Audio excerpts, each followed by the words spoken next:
स्त्री कभी हारती नहीं, उसे हराया जाता है। दुनिया क्या कहेगी ये कहकर डराया जाता है। आज भी समाज में महिलाओं का दर्जा पुरुषों के नीचे ही माना जाता है। समाज में महिलाओं के ऊपर अत्याचार दिन प्रतिदिन बढ़ते हुए नजर आ रहे हैं। कई महिलाएं इससे तंग आकर आत्महत्या कर लेती है तो कईयों को जलाकर मार दिया जाता है।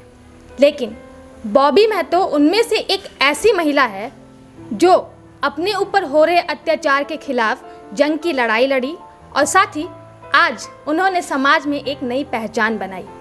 तो चलिए, आज बॉबी महतो जी हमारे साथ मौजूद है। हम उनसे ही उनके जीवन संघर्ष की गाथा सुनेंगे, उन्हीं की ज़ुबानी। बहुत बहुत स्वागत है मैम आपका मशाल न्यूज़ में। नमस्ते। तो काफ़ी कुछ आपने झेला है, शुरुआती दिनों के बारे में आप हमें कुछ बताएंगी? शुरुआती दिनों के बारे में अपने बारे में कुछ बताती हूँ। जैसे कि मेरी शादी 14 साल में हो गए थे और मेरे पापा को उन्हें बेटा पसंद था, मैं बेटी थी, तो उन्हें लगता था कि सांवली लड़की है, इससे शादी कौन करेगा, तो उनको इसलिए उन्होंने मेरी जल्दी शादी कर दी। और जब मैं शादी करके गई तो वहाँ पे जो मेरे हस्बैंड थे वो मेरे से काफ़ी मेरे दुगने उम्र के थे। मैं 14 साल की थी और वो 30 या 32 साल के थे।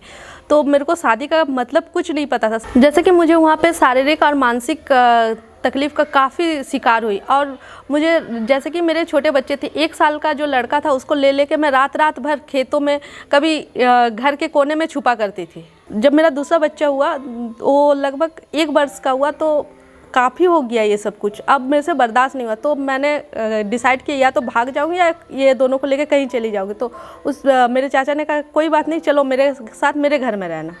अच्छा, चाचा ने आपकी मदद की। माँ बाप ने कोई सहायता नहीं? माँ बाप ने कहा कि आप शादी के बाद बेटी हम लोग के लिए मरा हुआ लगता है, मतलब कि शादी के बाद बेटी पे हम लोग का कोई हक नहीं है। क्योंकि मेरे को घर वालों से तो कोई सपोर्ट नहीं मिली, तो मैंने इस न्याय के खिलाफ कोई भी आवाज़ नहीं उठाई। इस दुविधा से आपको बाहर निकलने के लिए किसी संस्था ने भी मदद की कभी?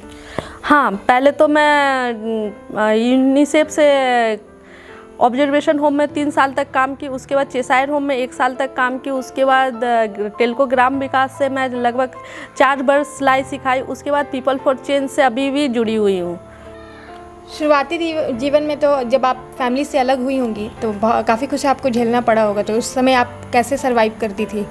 जैसे कि शुरुआती में मेरे को उतना कुछ तो आता नहीं था, तो सबसे पहले मैंने आशा वर्कर में ज्वाइनिंग किया। और जब मेरे बड़े बेटे के स्कूल में एडमिशन करना था, मेरे पास पैसे नहीं थे, तो मैंने एक घर में काम करके और उसका स्कूल में दाखिला कराया। अच्छा, आजकल आप बच्चों और महिलाओं के लिए क्या कर रही हैं? जैसे कि अभी मेरे पास 200 बच्चे हैं।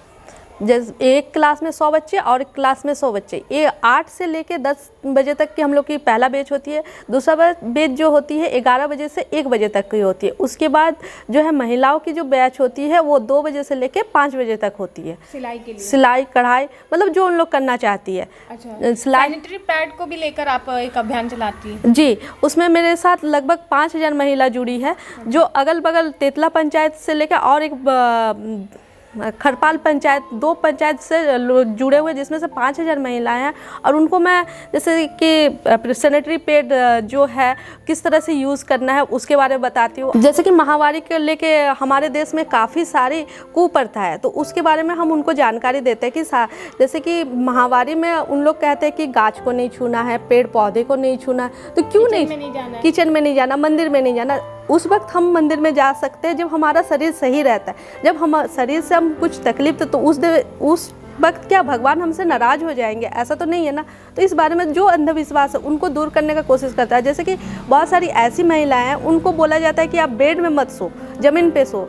कि रीज़न क्या है? अगर अलग कमरा दिया है कि रीज़न क्या है कि आप बेड पे नहीं सो सकते, ज़मीन पे सो सकते, अचार का बोतल नहीं छू सकते। यहाँ तक कि किसी ऐसा गांव भी गया है जहाँ पे महिलाओं को बोलता है कि 5 दिन आप लोग को नहाना नहीं है। ऐसा कोई रीज़न थोड़ी ना है कि आप 5 दिन नहीं नहाएंगे, उनसे तो और उनका तबीयत ज़्यादा बिगड़ने का चांस रहता है। तो इस तरह से हम लोग सैनिटरी पैड को लेकर काफ़ी सारी जो महिलाओं के साथ जुड़े हैं, हर जगह से हर अलग अलग प्रॉब्लम आती है। अभी आपके बच्चे क्या करते हैं? बड़े बच्चे 12th में हैं, जो 11th के स्टूडेंट को मतलब ट्यूशन देता है और मुझे उसका खर्चा उठाना नहीं पड़ता, वो खुद अपना खर्चा खुद उठा लेता। और जैसे कि मान सम्मान की बात हुआ तो वो मैंने दोनों को मतलब कि एक ऐसा संस्कार दिया जो कि वो महिलाओं के साथ, जो चाहे वो बच्ची हो, बड़ी हो, जैसी भी लड़की हो, वो हमेशा उन लोग से रिस्पेक्ट से ही बात करते हैं। आप करके ही बात करते, तुम करने से मतलब पहले ही वो बोलता है कि मम्मी ऐसा नहीं बोली है, तो कोई कोई बच्चे बोलते हैं कि अरे तुम मम्मी का कितना सुनता है। आपके बच्चों को सब कुछ पता है इसके हाँ, मेरे दोनों बेटे को सब कुछ पता है। कभी उन्होंने संपर्क करने की कोशिश नहीं की अपने पिता से? नहीं, उन्होंने कभी नहीं किया। जैसे कि मैंने बोला कि मैं कभी कभी होता है कि मैं समय नहीं दे पा रही हूँ, तो आपको क्या लगता है कि मैं मम्मी पापा दोनों का प्यार दे पा रही हूँ कि नहीं? तो वो जो छोटा वाला है वो काफ़ी बोलता है, तो बोलता है कि ऐसा तो लगता है कि मम्मी पापा का क्या, उससे डबल आप हमको दे रहे हैं। चलिए, बहुत अच्छी बात है। और जैसे कि आप देख ही रहे हैं समाज में कितने रेप केसेस बढ़ रहे हैं जी, इसके बारे में क्या कहना चाहेंगी? मतलब क्या कमी नज़र आती है सिस्टम में आपको?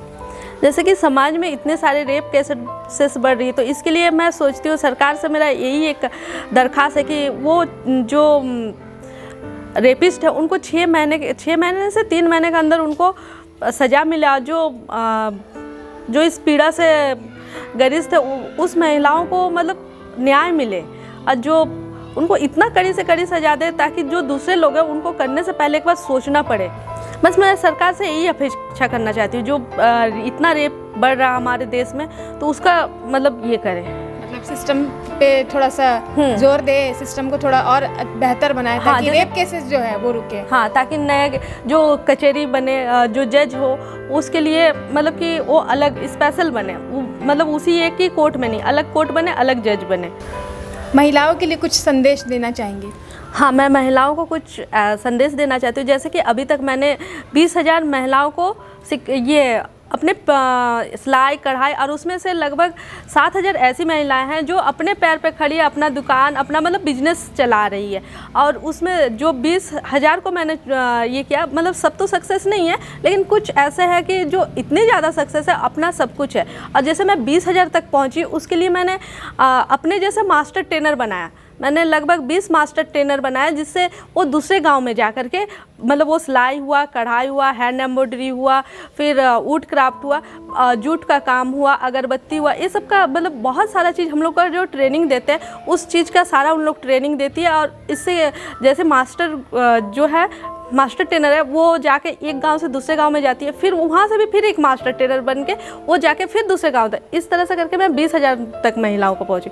और एक मैं महिलाओं को संदेश देना चाहती हूँ कि वो पढ़े लिखे और मतलब अपने बलबूते पे खड़ी हो, और अपना पैर पे खड़ी होने के बाद, जैसे कि हमारे समाज में जो महिलाओं को दबा दिया जाता है, उनका जो उनकी आवाज़ को रोक दिया जाता है, उनकी आवाज़ को रोक दिया जाता है, उनका जो मान सम्मान है उन्हें नहीं दिया जाता है, तो वो चीज़ के लिए वो लड़े, अपने बारे में जाने कि हमें क्या चाहिए और क्या नहीं चाहिए, हमारे क्या हक अधिकार, हमारे क्या हक है, क्या अधिकार है।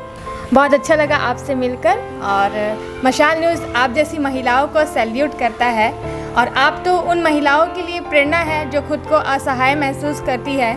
लेकिन शायद अब मुझे लगता है कि आपको देखकर, इस वीडियो को देखकर वो भी अपनी उड़ान ज़रूर भरेंगी। इसी के साथ मैं अनीशा मशाल न्यूज़ के इस वीडियो से लेती हूँ विदा। फिर मिलेंगे अगले वीडियो में, तब तक के लिए मशाल न्यूज़ के यूट्यूब चैनल को लाइक, सब्सक्राइब, शेयर ज़रूर करें, और हमारे इंस्टाग्राम, फेसबुक, ट्विटर पेज को भी फॉलो ज़रूर करें। तो दीजिए इजाज़त, धन्यवाद।